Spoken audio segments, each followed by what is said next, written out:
Great. So, yes, great to see you all here. Need to move this now. Perfect. Yeah, so for those of you who don't know, I am Tom Armitage. Now Tom on Twitter, not yet on Mastodon, but definitely thinking about it. I'm Fosfor-G UK 29 co-chair. I am a QGIS cartography tweeter and also the senior tech writer at MapTiler. So, MapTiler, who are they? I don't know. Can I just quick show of hands? Sorry, I'm in the marketing department. Who's heard of MapTiler? Oh, that's really good to know. We're doing a good job. But for those of you who don't know, we are a software platform for building digital maps. We're providing over 300 million maps a month at the moment, probably more than that now. But we are really big fans of open source at MapTiler, and we do a lot of work and sort of key members behind things like Open Map Tiles, MapLibre, EPSGIO, and we also put a lot of effort into QGIS through our QGIS plugin, and a bit more on that in the talk.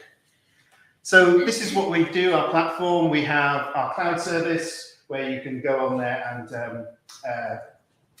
basically create and use maps based on OpenStreetMap and a few other data sources, host them online, pipe them into your map, into your websites, your apps, things like that. We also have create our own data sets from a multitude of different sources. So, and you can use those either through the cloud, but we also have our server product as well. So if you want to do any self-hosting or on-premises offline maps, use that. And where it all started was MapTiler Desktop, now rebranded MapTiler Engine, which is actually for turning your data into map tiles so that you can serve them on the web. Okay, that's that bit over. So why am I talking to you today here at the conference? Well, we have this MapTiler plugin for QGIS. All you need is a MapTiler cloud account, and there is a generous free tier on that as well, so you can try all of this out for free. But we created it as it's kind of like to make a really easy way to get styled vector maps into QGIS. It's open source, the plugin itself as well, so you can go to the GitHub repository and have a look at the code. You can do PRs, feature requests, bug reports, they're all really welcome. And it supports both vector and raster tiles. Yeah, you can add map styles with multiple tile sources, so you can apply different things to each other in there. And you can also use all the predefined maps from MapTiler Cloud as well. So where is all this heading? This is supposed to be about hill shading, but we'll get there in the end. So when you look at when you install the MapTiler plugin, you basically get this list of OpenStreetMap-based mapping that you can pull in to QGIS, as you can see here. And it looks really good. It is actually vector tiles that are coming in. And you do get the power of QGIS to be able to edit styling on those as well, because they're coming in as vectors. And that's why we built the plugin, so you could actually use them like you would any other vector source, rather than it being sort of you get what you're given from the internet sort of thing.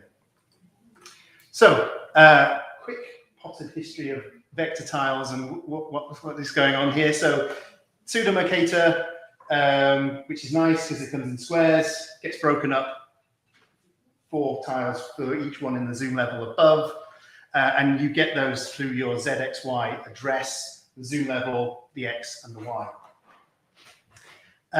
So generally what happens with these is you get them and there's no styling attached to them at all, but they're really cheap, easy things to ping across the internet because there's no big bloated styling information coming along all the time. So only a few kilobytes in size, just the data in there. So you get them, they just come in with whatever random styling is assigned. So if you use things like WFS, I guess you generally get something a bit like that. Data comes in and it's not styled. And if you're using WNS, you get lovely styled raster data, but it is raster and you can't do anything else with it once it's in. So what happens with these tiles is you can also send a style JSON with your tile JSON, which has all of that styling information. So your tile JSON would look something a little bit like this. And your style JSON will start to have at this level just where the sources are coming from, that sort of information. When you get to the these are the actual sources themselves. So web addresses, put your key in there, brings the data in, knows where it's looking for it, and then you get your layer information, and you start seeing here fill types, min zoom, max zoom, all of this sort of stuff. And then your layer definition with your colors, fill opacities, and that sort of information. So all of this is being whizzed over the internet. And so instead of getting something like this, you'll get something with a style applied. So it looks like the proper OpenStreetMap data there. But actually, this is vector data coming into QGIS so that you can tweak those layers. And of course, lovely styles that we've been cooking up at MapTiler from our cartography team, basic ones for data, streets for navigation, that sort of thing. I'll slow the pace down now. We're starting to talk about what we're here for. So the MapTiler plugin is there basically because all of that information comes across as tile JSON, but MapTiler didn't or doesn't really convert that very well. So we wanted something that would basically enable MapTiler to read all of that styling information, convert it into all those sort of lines of code into the actual styling bits in the styling panel on the right-hand side. So you can actually edit that in QGIS. And some of these things, are quite simple. So, land use, residential, type fill, color, and the RGB values. So that's fine. That's no problem. Some of them get quite a bit more complicated. So you've got varying the styles, line thicknesses change as you zoom in, zoom out, and you can get some really long sort of expressions in QGIS trying to replicate something that's actually quite simple in this style JSON. Some of these things get really, really complicated, and if you've done a lot of your own editing on them, then it might not actually work. But all the ones that we've created ourselves do work in the plugin. And that's the great thing about the plugin is that if you've created your own style on MapTiler Cloud, then you can actually bring it into QGIS. So this is how you can customize on the cloud with the customize tool. So you've styled up a map, change the language because you're doing it for a client in a different country, maybe tweak the colors a little bit, do that in our basic customize tool. There's the cloud editor as well, which is the full MapUpNet thing where you can actually change absolutely anything about the style. We're going to replace that soon with a really, really cool, our own version. For anyone who's used MapUpNet, yeah. Not fun, really, is it? So yes, that will be done soon. But yes, that's all great. You can do it all online, bring it across, and then you can tweak that again in QGIS. So while we're doing all of this, we have these really, really nice cartographic styles, but we also wanted to bring over the raster layers, the things like the hill shading and the altitude stuff that comes along with that. And what we found was, great, you can do that as just a raster layer, but QGIS has got all these really cool editing tools for really improving and making these layers look really good. But if you brought them across with a WMS or any other way of getting the sort of raster layers into QGIS, you couldn't then do anything with them. They would just appear as that layer. And there's all these things now where you can render a raster, a DEM as a hill shade, as contours, these sorts of things. And we wanted to sort of have that functionality. So we teamed up with Lutra Consulting and basically funded these changes to be put into the back end of QGIS, so that when we brought these layers in our terrain RGB, it's called layer, we could actually make use of that functionality. We have our own global DEM, which is just under 30 meter resolution. So it would be great to bring that in, put it into QGIS, and then use some of these styling features. So that's kind of what it looks like as a DEM layer. It's really pretty. This is where I would have been giving a live demo as well. So I put this on myself as well, that it was just maybe a bit of a risk too far. But anyway, so yes, lovely DEM layer. But then just using native QGIS, tweaking those settings on the hillshade, you can start to do this sort of thing. And that is just 2 layers. The DEM layer with the sort of hypsometric tinting going on, and then a hillshade layer on top of it.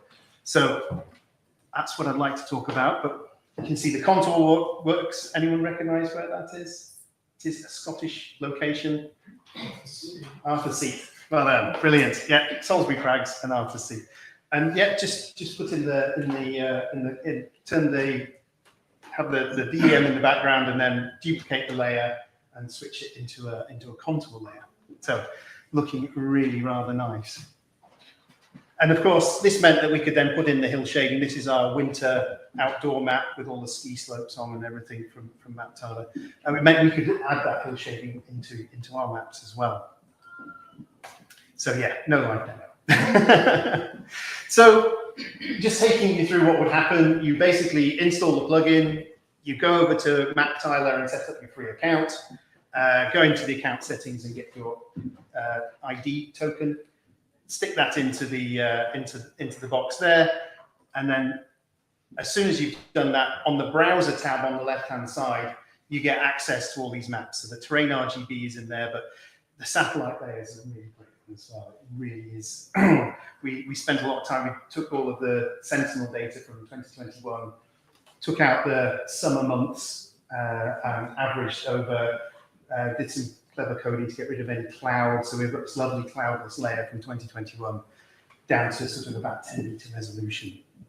And after that, your aerial photography takes over, and then that's when the clouds start to come back. So, but yeah, it's really rather nice. So you can bring that in. You can see here terrain RGB, but the most important thing over here, you can change the color. You can take advantage of all of those different things that you can do with DEM layers. So you're not just limited to getting that picture. And this is my secret recipe for creating a really, really good looking hillshade in QGIS without having to use any plugins or Blender or anything like that. So what I would do is duplicate that DEM layer, so you've got some color behind the hillshading, and then obviously change your name to hillshading, make sure that's set up on your layer styling panel, and then first change the renderer to hillshade. That's a good start. First bit of advice, alter your Z factor to 1.5. This is critical if you're in a pretty low terrain area. But if it's sharp and spiky, you probably might not need to do that, but it just gives everything a little bit of extra pop and zing. This is a hillshade, it's not supposed to be scientific. So we're talking cartography here with emphasis on the art.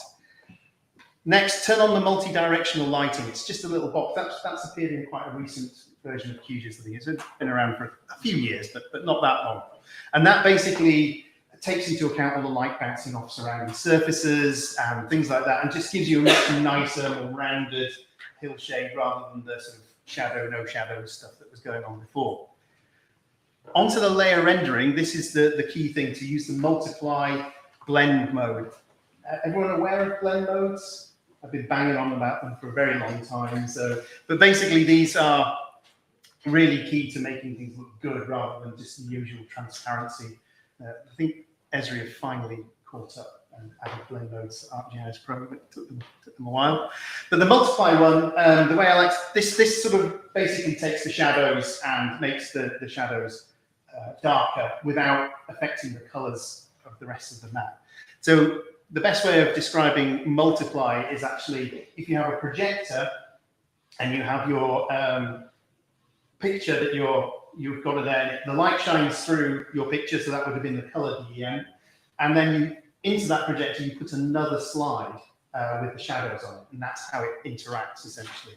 The screen blend mode works in the opposite way, so that's if you're wanting to add highlights to a dark map. The screen mode is like actually having 2 separate projectors with 2 slides in, and you're shining at the same screen, so it lightens the light bits, whereas multiply darkens the dark bits. With this one in particular, you'll then maybe need to play around with the brightness settings, because sometimes it makes it a bit too dark. So in this example, I crank that up to 60. That then starts to sort of bleed out a lot of the details, so you need to increase the contrast a little bit to compensate for that. So contrast up to 10. Now this is the other thing that we introduced, and Lutra had to do this. The native resolution of our DEM is around about 30 meters. So normally when you're sort of over zooming on this and you've got a DEM in QGIS, you would just change the sampling method to bilinear or something like that, just to smooth out, but stop it going all blocky. Now that didn't work with this because being pulled over the internet, the resampling needs to take place before that happens. So with Lutra, we introduced this early resampling checkbox, and now you just tick that and all those blockiness disappears and you get this really lovely looking hillshade. So this is Mount Taranaki in New Zealand, my go-to example. And you can see that's with that hillshade applied. So, looks good, isn't it? Now, I play around with this one a lot as well. So this one, I've actually changed the blending mode to hard light. Now, hard light is a bit of a weird one, but it basically combines multiply and screen at the same time. So it lightens the light bits and darkens the dark bits. And if you just tweak around with the settings here, you see now I've changed the brightness to -20. And got rid of the extra contrast, but it gives it that kind of, looks like one of those plastic maps that used to get in walking shops, the sort of with the actually, I think it was vacuum formed Lake District maps usually, and it's sort of got that funny shine to it. So yeah, and that's just done by literally 2 changes: change the blending mode to hard light and take the contrast down. Doesn't look great on just the color DEM, but when you put it on the satellite data there, it looks really good. And you see even there, there's a little shadow around the edge of the forest, around that's the boundary of the national park, around the mountain there. So, really good. This also works in the 3D viewer, so you can use this DEM in the 3D. So that's why we're saying you can make hillshades or 3D maps anywhere on Earth, because it's a global DEM. You just need to open it up in QGIS and you can do these things. I wouldn't have given this a live demo because it does tend to pull in an awful lot of data, and the 3D in QGIS still just needs like a distance limiter on it or something like that, because it will try and give you the whole planet if you lower the angle enough. So it does tend to have a little bit of an issue with that. But yeah, you can use the terrain RGB as your elevation source in there. So you can make things that look like this, which is really, really quite cool. And again, for anywhere on Earth. So one thing that you can do to maybe resolve that issue a little bit there, and to use other things. Now, I'm a real fan of the relief visualization toolbox, which gives you these really, really funky hillshades, really extreme, really brings things to life. So that's really cool, and you can, but that won't read in data from the internet. So what you can do is find your area of interest, like Mount Taranaki there, and then just do an export and save as. So all the while that you're using these maps in QGIS, you are actually racking these up on your free account allowance. When you do an export like this, we actually apply a multiplier to take into account. This is how people would then be using this commercially. So you can't use the free account commercially anyway, but there is a multiplier on your export usage, just to make you aware of that. That you can do an export, take your little piece of DEM out, and then you can start to do funky things like this. It's gone a little bit pixelated with the saving of the JPEG there. Anyone recognize this location? Very different. That's right. So exported out a chunk like that, and then you can put that into the QGIS 3JS instance, which is my favorite thing for doing 3D in QGIS at the moment. A little bit of that hard light hill shading going on, and you can create these sorts of 3D scenes, which look really rather good, I think. So there you go. In summary, please try the plugin. It's free. You just need to go to maptiler.com and click on Start Your Free Trial. Bring in those OpenStreetMap and play with the vectors and everything like that. It's great. You can turn things on and off just there in QGIS. For those of you who don't like the web mapping so much. Use the terrain RGB to make those really nice hillshades or 3D models anywhere on Earth. Thank you very much.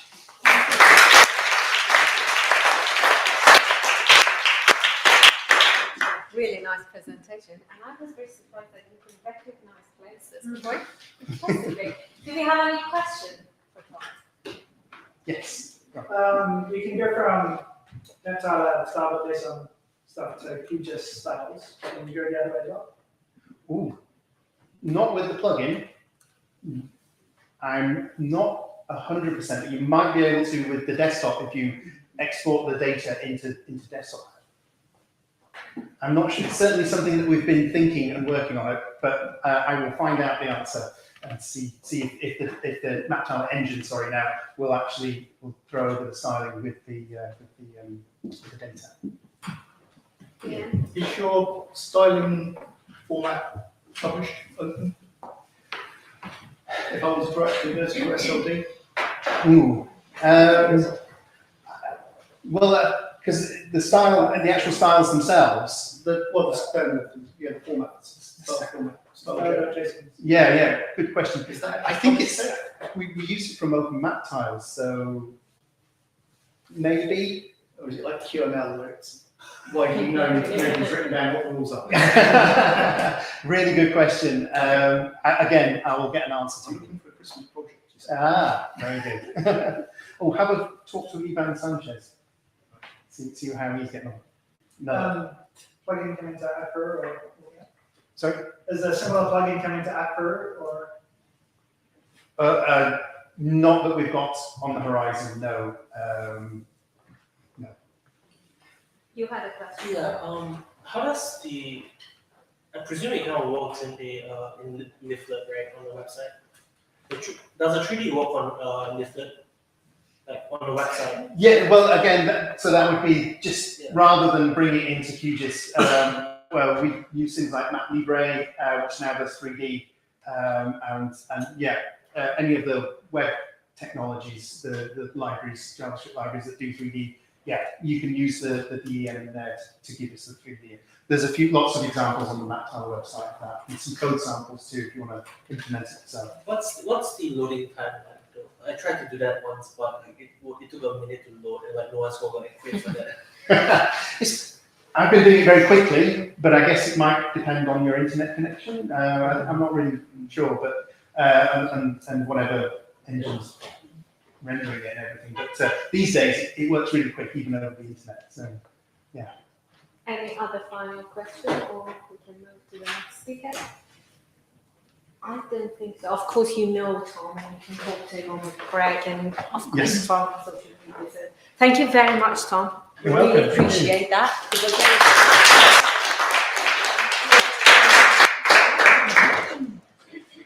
So our next speaker is Ian. But before we go to Ian, do you feel I should